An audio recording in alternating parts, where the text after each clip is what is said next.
Hello and welcome back to another episode of Bitesize Cinema. I'm your host RJ McCready, and for this episode I'm going to be taking you guys back to the year in 1986 to look at James Cameron's iconic cult action sci-fi movie Aliens.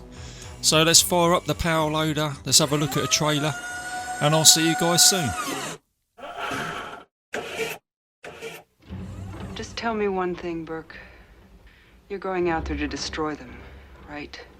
Not to study, not to bring back, but to wipe them out. That's the plan. All right, people, on the ready line. Are you me? Yeah! Are you me? Yeah! Get on the ready line, Marine! Get some to die! Get on the ready line!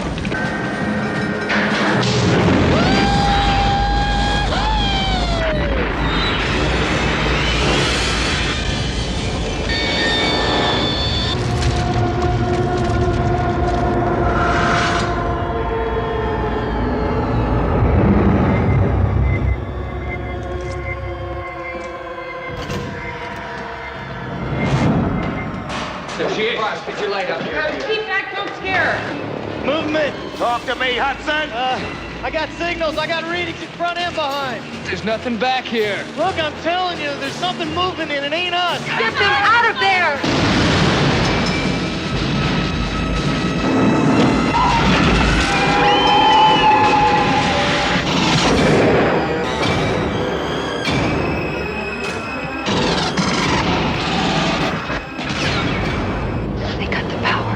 How could they cut the power, man? They're animals.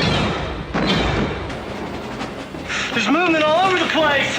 5 meters, man.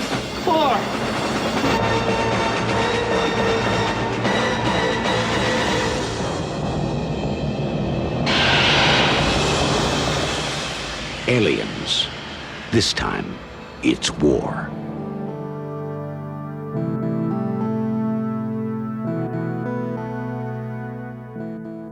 And welcome back, guys. So the synopsis for this film is Ellen Ripley is rescued by a deep salvage team after being in hypersleep for 57 years. The moon that the Nostromo visited has been colonised, but contact is lost. This time colonial marines have impressive firepower, but will that be enough? It's got a 137-minute runtime and it's classed as a action adventure sci-fi, and it's an R-rated movie. It was written and directed by James Cameron, who is an iconic film director in Hollywood, as we all know, and he previously made a film called Piranha 2. Had massive success with Terminator, which pretty much put him onto the block, and then he went on to go and do The Abyss and Titanic, which was a massive hit. So he's got a really good catalogue of movies. More recently, he's made Avatar, which I think is still in production for the sequels. But going back for looking at James Cameron's building blocks, so he was about in the late 70s as a miniature model maker at the Roger Corman Studios. And he was employed as a art director for films such as Battle Beyond the Stars, which is another cult sci-fi movie.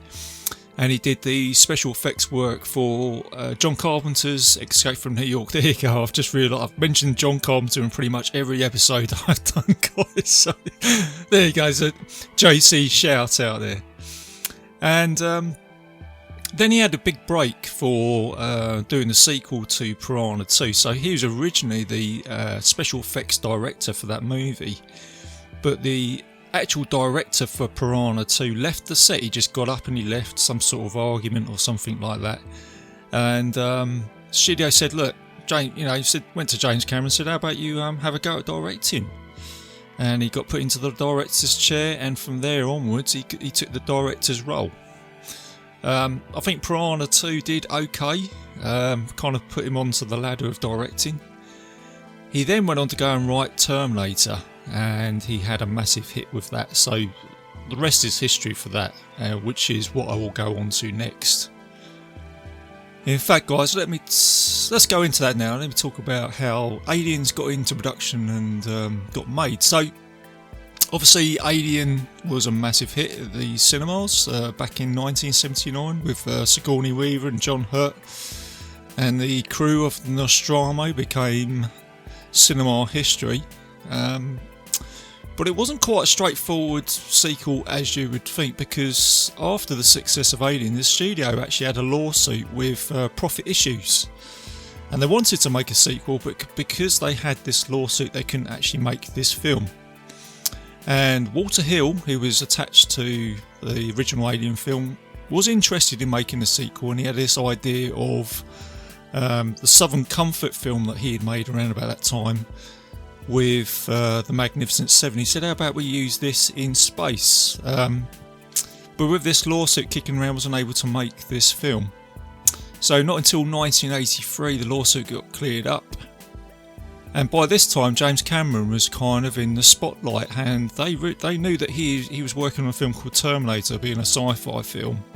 And they took a look at his script and they said, can we have a look at it? And they said, this is good, this is kind of what we want for the sequel, this type of sci-fi movie.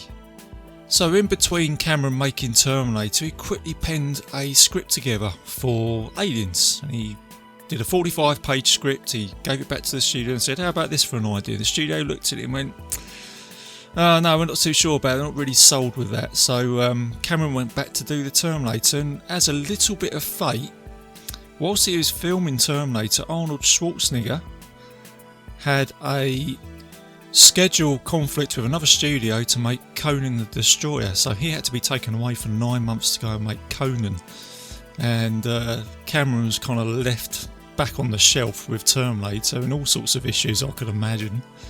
So in that time he said, let's do a full-on proper script for Aliens, and he did a full script, screenplay, the whole lot. And he went back to the studios and he went, how about we set it in space like with the Vietnam War and the Marines and all that sort of stuff. And then the studio went, yeah, we're sold. So after the international success of Terminator, which did really well at the box office, 20th Century Fox greenlit Aliens with a schedule to release the movie in 1986, and the rest is history, and it went on to go and make some big bucks. And it went on to go and become one of the most iconic films in sci-fi movie history. But let's talk about the production of this film. So it doesn't end there, guys. I only just found this out by doing some prep this morning. Now, I heard about some issues of this film being made, but I didn't realise how many issues they had. And it's almost like the price you have to pay as a film director to forever have this iconic film in movie history. Much like Jaws, a bit like Spielberg when he made Jaws, he had all sorts of problems trying to make that film. And now it's become one of the most iconic, successful movies in history. And it's the same with Aliens. I'm going on a bit of a segue here, but when I talk about Aliens, I don't know anybody that doesn't really like this film, and a lot of us fans just highly recommend it, and it's right up there on the pedestal as one of the greats. But when you look at the actual making of this film, it actually had a few problems. So the first issue of making this film was James Cameron didn't actually get on well with the crew at Pinewood Studios, and that is because the crew were used to working with Ridley Scott on the film Alien. Studios decided to bring back the same crew that worked on that film. Everybody was used to working with Ridley Scott. I think they all gelled with him. And then when this young American film director walked through the door, none of them gelled with him, and none of them were really sold with him. They didn't really think he'd be up to the job, which is probably a little bit unfair, but this is just what I'm reading off the internet. And at the end of the production, when it all wrapped up, old James Cameron actually came out and said one final speech, and he said, "Thank you, everybody. The only reason why I got through this is because I knew at the end of it I'll be getting in my car, driving out this studio, and never coming back." So there you go, guys. In a nutshell, that just about rounds it up. And the other thing I mentioned, there's loads of other things. I'm just rounding this up, guys. What I was quite surprised with was actually the James Horner film score. Now, I think it's an incredible score, and it is, and it goes so well with the film. And again, when I speak to people who love this movie, they do say, "Oh man, that soundtrack, it's brilliant, just goes so well." But I never realised how many complications they had trying to put that together. Not so much trying to put it together, it was just that James Horner turned up. He was hired as the composer, spoke to James Cameron, and he said, "Yeah, I'm here." And he said, "Yeah, just put something together." And he's like, "What?" He said, "Can I just have a look at the film, just to sort of get a bit, no, just, put something together. He literally put this score together overnight, and he actually said, I had to cannibalise scores from my other films, being The Wrath of Khan and The Search for Spock, just to literally get this in very quickly because I was out of time. So there you go. This film it had issues. The film score was very quickly put together, and James Horner actually walked out and said, I'd never really want to work with that bloke again. But over time was a good healer. They did make up, and they eventually worked together on the Titanic, and I think things were a little bit different there. So there you go. I thought it was just a funny story. So this is proper hardcore filmmaking back in the day, which probably what makes this film great in a way. And then there was a couple of issues on set with one of the actors. It's one of the actors I actually quite like, James Remar, who played Ajax from The Warriors. Now, he was originally Corporal Hicks, and he was all set up. He did the boot camp for the build-up of this role with all the other actors, and he was actually being filmed. He does all the scenes where the Colonial Marines are going into the LV-421 complex and all that sort of stuff. But he actually got kicked off set for creative differences. They said creative differences being something to do with narcotics. That's all I'm just going to say. And he got fired. So, and the other thing is that this is quite important. Sigourney Weaver didn't want to come back and do this film, and James Cameron actually based this film on her. Sigourney Weaver, he made it all about her. And they just waved a £1 million paycheck in front of her, and that made her come back. So I'm sure it's because she wanted to do the film in the end, but maybe nothing to do with a $1 million paycheck or anything like that. So you make your own mind up about that. So, but this is just stuff that I'm reading off the internet, guys. So these aren't my own opinions here or anything like that. So there you go, guys. Aliens actually had a little bit of a hill to climb to get there, but when it got there, it just went boom. It's a solid movie, but I'll get back to that later on. So let's have a look, whilst we're on all this, some R.J. McCready trivia, you know me, man. So let's have a look. I've got a whole ton of trivia here.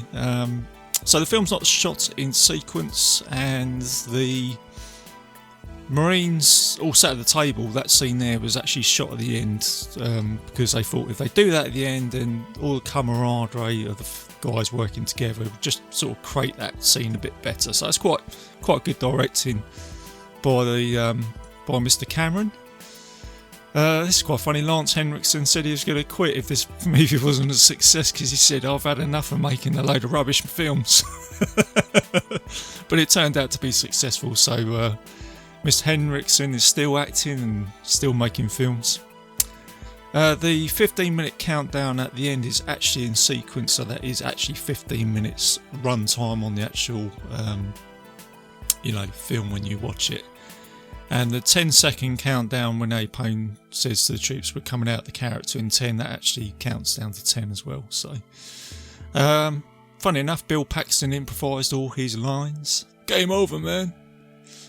It was filmed at Acton Gasworks in West London, and Full Metal Jacket was being filmed at the same time, and both films have Marine sergeants, and both the Marine sergeants say the same lines in both movies, a-holes and elbows, just for a little bit of a kind of crossover there, I guess you could say.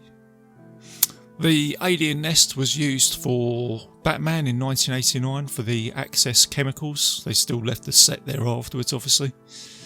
There's a special edition of this film which has an extra 17 minutes.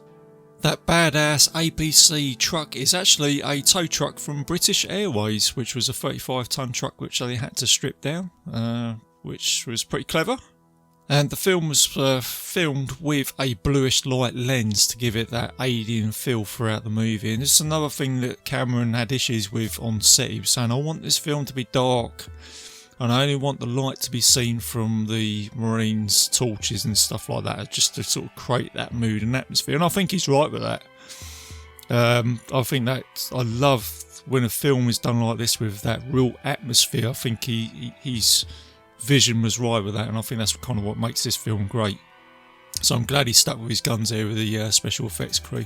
And it's quite funny, the after the film was released, so you've got the power loaders in this film, which are really good, you know, really badass.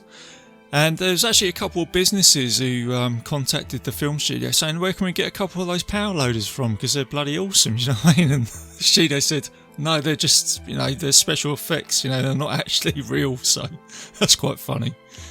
The cast members made their own graffiti for their body armour. Vasquez, she was very fit, you know, the actor in this movie. She did all her own chin-ups. The F word is used 25 times, and 18 of those are by Hudson.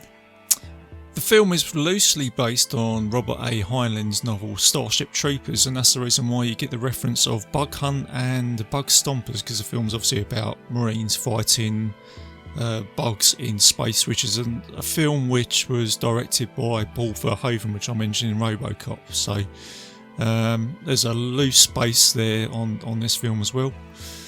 Drake and Vasquez, the guns that they got there are based on a German MG42, and the pulse rifles are based on the Thompson MG with a Remington shotgun. So it's all kind of like been stripped down and amalgamated. Quite clever, and they are badass. And LV4, hang on, I should know this, LV426, the planet. Apology guys, I should know this, but anyway, that was originally going to be called Alkarion, which is a Greek mythology based on purgatory. So Ridley Scott kind of used that later on with Prometheus, which kind of goes down that route. But like I say guys, loads of trivia here. I'm going to read it out. It's quite cool stuff really. This is quite important because you notice in this film that the aliens look a little bit different to the one in the original Alien film. That's because James Cameron modified them a little bit, designed it all himself with the inspiration from H.R. Giger. So I would imagine there would have been a few phone calls there and, you know, can we do this and can we do that? But then James Cameron said, I don't want that bloke on the set because I probably ain't going to get on with him with everything else that's going on, I'd imagine. So there you go. The studio got criticised. They criticised the special effects team because they said, you guys are using too many sets here. And the special effects team said, no, we're not, because what's happened here is the studio looked at the movie, looked at some of the cuts of the film and said, wow, look at all these amazing sets. They said they're not sets, they're miniatures. All these are miniatures, these are all models and stuff like that. So there's a little bit of a misunderstanding there. And the alien suits were flexible, so you could get in and out of them quite quickly compared to the original film, and they used dancers and gymnasts. So there you go guys, I'll leave it at that. That's basically the building block of Aliens. So let's have a look at the cast. So you've got Sigourney Weaver, who plays Ripley, Carrie Henn, who plays Newt, Michael Biehn, who plays Hicks, Paul Reiser as Burke, Lance Henriksen as Bishop, Bill Paxton as Hudson, Jeanette Goldstein as the badass Vasquez, and Al Matthews as Sergeant Apone. And he was actually a real sergeant. He was served in the Vietnam War, so I imagine he could bring a little bit more to the film with all his experiences and stuff like that, which is pretty cool. So let's do a bite-sized review on Alien. So the film starts off with that incredible opening sequence with the aliens coming onto the screen, and then you've got a spaceship floating through space which is carrying Ellen Ripley, and she's been floating in space for 57 years after escaping the terror of the Nostromo and the alien threat. And then she gets rescued by the Weyland-Yutani Corporation, and they are sceptical of her claims and they don't believe what she is saying about alien eggs, a xenomorph, and they're pretty upset with her blowing up this company's ship. So they decide to downgrade her from being a flight captain to a power loader. She works in the power loader division, which comes in handy later, funny enough. And then just to rub salt into the wounds, the Weyland-Yutani tell her that LV-426 is now the site of a terraforming colony called Hadley's Hope. And a little time after this briefing, the company lose contact with Hadley's Hope, which then results in Ripley getting a visit from the Yutani representative, the very sleazy, is that the word I can use for this guy? He's creepy, he's going to do you over, he's gonna, oh, you know what I'm saying guys, it's Carter Burke anyway. So he turns up and he says to Ripley, look, we've lost contact, we may need your help, because we are now starting to perhaps maybe believe your story. Ripley says no, but then after a few nights of some nightmares and she's suffering with, I guess you could say it's PTSD with this situation, she then decides to think, well, the only way I'm going to deal with this is to go back and deal with this threat. So she says, yep, I'm in. But with some conditions is that we go back and we wipe these out. And of course, Carter Burke's gone, oh yeah, sure, absolutely, yeah, sure. So from that very slow burn, that little building block of this film, you've then got a scene which I would describe as the same as when I watched Star Wars A New Hope, when you see the Millennium Falcon for the first time with Chewie and Han Solo. You've got the USS Sulco and it is badass, it is gritty, it's got the Colonial Marines, they are badass, and you just think, here we go, this film has just started, and from here onwards it is a roller coaster of fun. And taking nothing away from Alien, because it is a ghost story, it's great, it's very gritty, it's very dark, and so is this one. But from here onwards, this is where I think, oh yeah, this Aliens has become Aliens. This has taken a step up gear. You've got the iconic Marines, you've got Hudson, you've got Hicks, you've got Sergeant A. Payne with his cigar, you've got Bishop doing that scene with the knife scene with Hudson, you've got loads of Marine bands. So you ever been mistaken for a man? No, have you? And it's brilliant. And every time I watch it, it's when you look at the backdrop of the loading bays, and like you see something different. You might see another missile for the drop ship, or another crate of pulse rifles and ammunition, all that sort of stuff. So it's just gritty, it's just great, and it doesn't hang about. Once they've had the briefing from Ripley, that's it. Apone rolls up the trips. All right, Marines, let's get out there, let's move on. And they get on the ship and they drop from the Sulco, and it's a great scene. As I said, like a roller coaster, it is like a roller coaster. They drop down, and you've got some brilliant special effects and the sounds and all that sort of stuff. It's just great. You're just engrossed in this movie. And they drop onto the planet and they fly over the LV-426 compound, and immediately the Marines drop out from the ship, and it's raining and it's dark and the atmosphere is just incredible. And then they try and open up the complex, and as soon as they get inside they find it deserted, it's all dark, there's only a minimal amount of lighting, there's barricades, there's signs of battle, signs of a struggle. They find some of the floors have been disintegrated with some sort of acid. And then they come across the containment tanks with the face huggers, and then this is ramping up Ripley's story.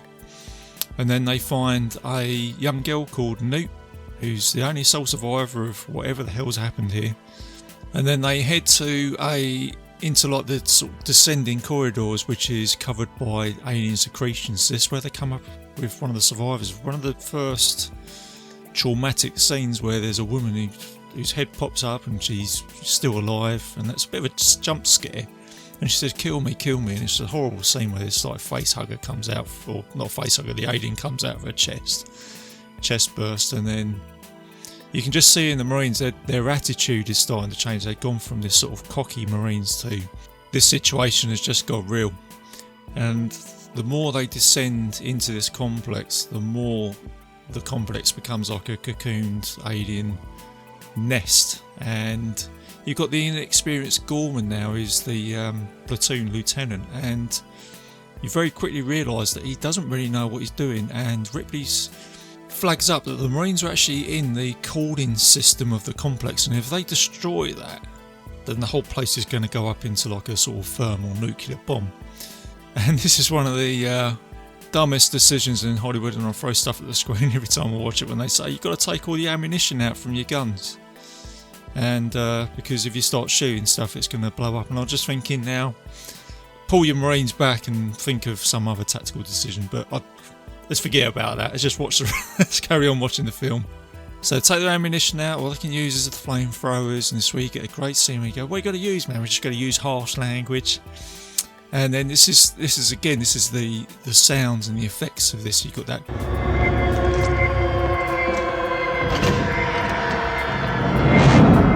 sort of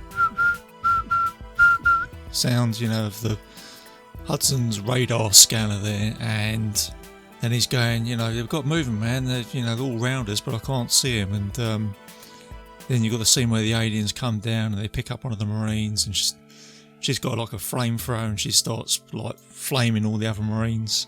And it just doesn't go wrong for these guys, it goes really wrong. So the flamethrower is taken on the ammunition bag and that blows up, takes out some of the Marines. Lucky enough, Hicks had his shotgun for close encounters, which he uses.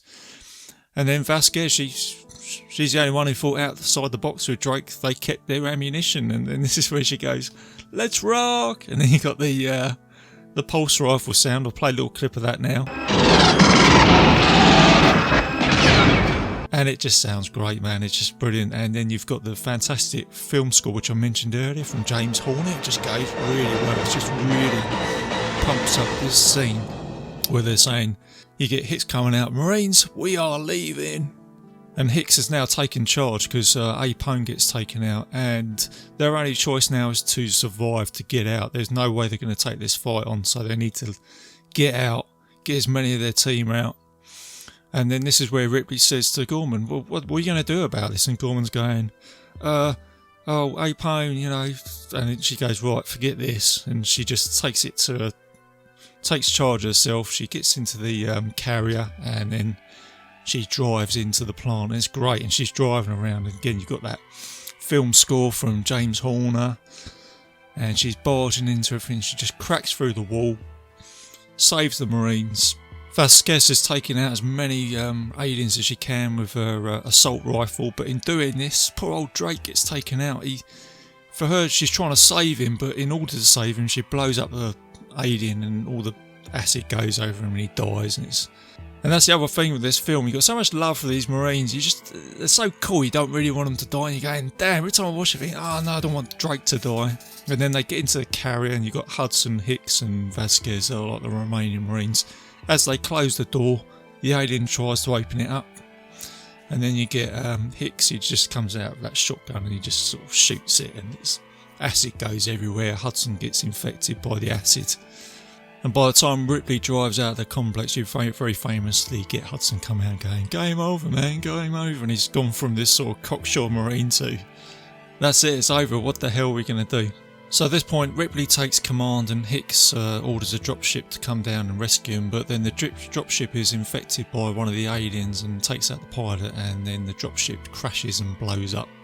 So Ripley and the remaining Marines, their only choice now is to barricade themselves up inside one of the colony's control rooms and try and work out what they can do.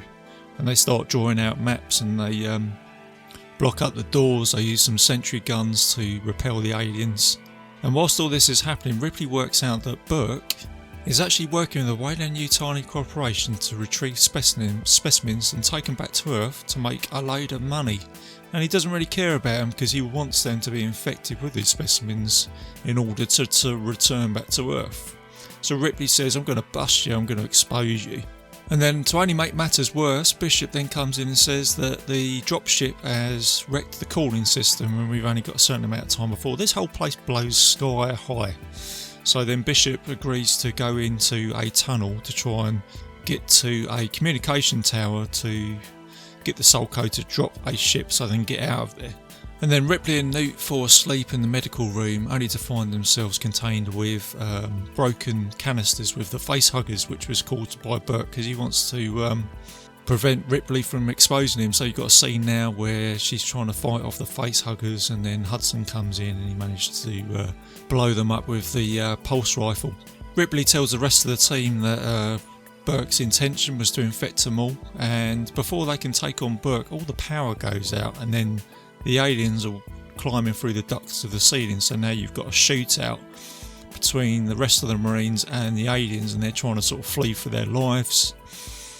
And you get an unfortunate scene here where Hudson gets taken through the floor. He's like having one last burst of, with the pulse rifle saying, "Do you want some? Do you want some?" And he gets taken down. Gorman and Vasquez find themselves in the tunnel, and to give Hicks and Ripley a little bit of time to get away, they both say, "Look, we're both screwed here." And Vasquez and Gorman hold a grenade together and they blow themselves up to buy Ripley a little bit of time. And then Burke gets his comeuppance because he opens up the door, he thinks he's getting away, and there's a scene where there's an alien there opening its mouth and taking him out, so he gets his comeuppance.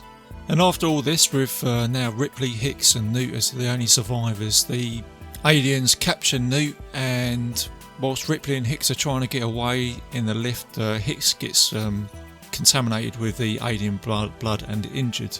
But they get a little bit of a break when Bishop arrives with a dropship and rescues them.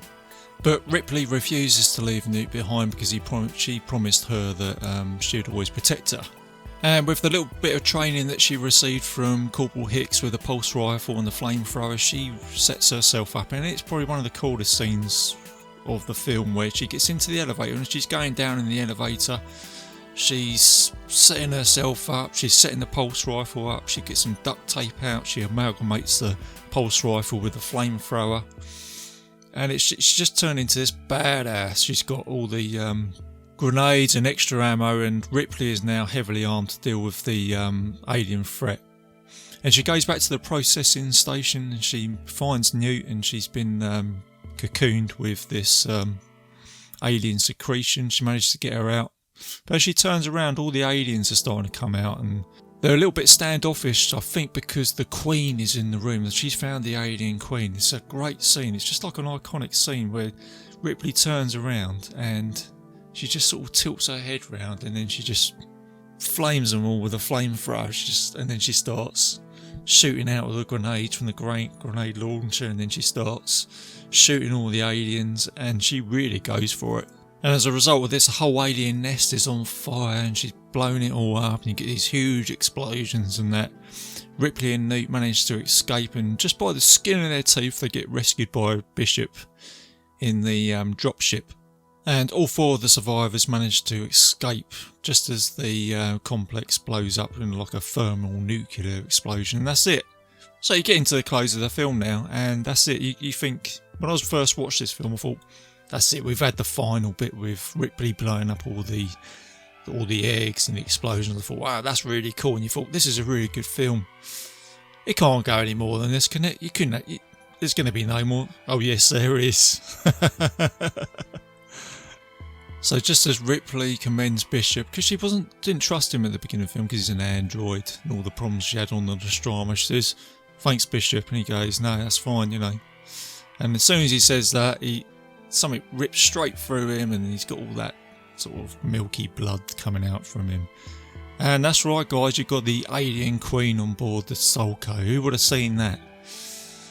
And with all the quick thinking that Ripley's done throughout the whole film, she looks at that power loader and she pretty much arms herself up just like she did with the pulse rifle and the flamethrower when she went into the nest. That's it, she's got one final fight with this alien Queen, and it is badass, it's iconic, it's brilliant, and she comes out with that classic line, "Get away from her, you bitch."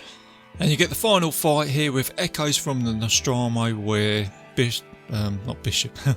Ripley manages to blow the alien Queen out of a airlock as she's sort of holding on to the airlock, and she's trying to sort of press a button, and then the door's closed, and then the alien Queen has been blasted out into space. And then with a critically damaged Bishop and an injured Hicks, Newt and Ripley go into hyperspace and they go back to Earth, and that is it, and that is how the film ends. And then you've got the rolling credits. And that is it guys, there you go, that's my bite-sized review of Aliens. If you haven't seen it, go check it out. If you have seen it, I'm sure you're a fan like I am, because everybody I speak to about this film has very, very good things to say about it. So it's just a brilliant action movie, does everything on the tin that you want it to. And just as a roundup guys, as I said at the beginning, there's no point in this film that I'm bored. It runs at a really good pace, it just does everything you want it to do. So it's just the near perfect sci-fi action horror film for me. It's just that I cannot compliment it enough. So there you go guys, that is Aliens from 1986. So there you go, hope you enjoyed the show guys. I will be back soon. So what am I going to be doing next? So I really do make this show up as I go along guys. There you go, I'll let you in a little secret. I don't really have any plans, I just sort of think of a film and I think, yeah, that's a good idea, let's go and do that. So I was going to do the Terminator, but I've had a little bit of a change of plans. I thought I've just done a James Cameron film, so I might just sort of spread it out a little bit. But then, funny enough, Dan Bone from the podcast on Haunted Hill posted a movie on the page the other day called Toy Soldiers from 1991 with Will Wheaton and Sean Austin. And I thought, actually, let's give that film a shout out. So I'm all for the underdog. I do like to shout these films out, the ones that don't get that bigger mention as I think they should do. So I'm going to be doing Toy Soldiers from 1991. So there you go, guys. I am like the movie character. I like to be like the movie character Indiana Jones, where I just make it up as I go. So there's a little secret there from RJ McCready. That's how I roll. And a little bit of admin for the show, guys. I am a proud member of the Legion podcast, so please go and check out all the other good shows there. And you can find Bitesize Cinema on YouTube and iTunes. So if you want to have a look at the show, check it out on there. So that's it, guys. Like I say, hope you enjoyed it. I'll be back soon. Keep it bite-sized, keep it safe, and I'll see you later.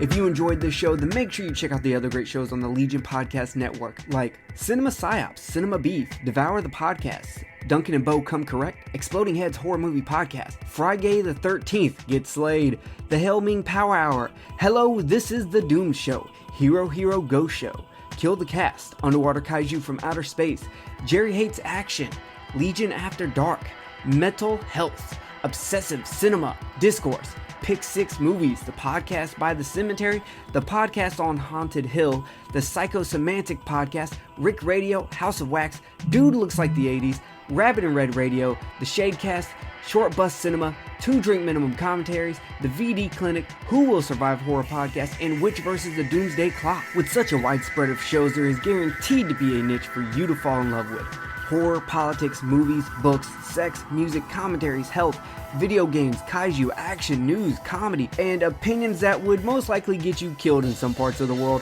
We are proud to bring you some of the best podcasting in the world. Check us out at www.legionpodcast.com, iTunes, Spotify, Stitcher, YouTube, and any other dark corner of the internet where podcasts can be found.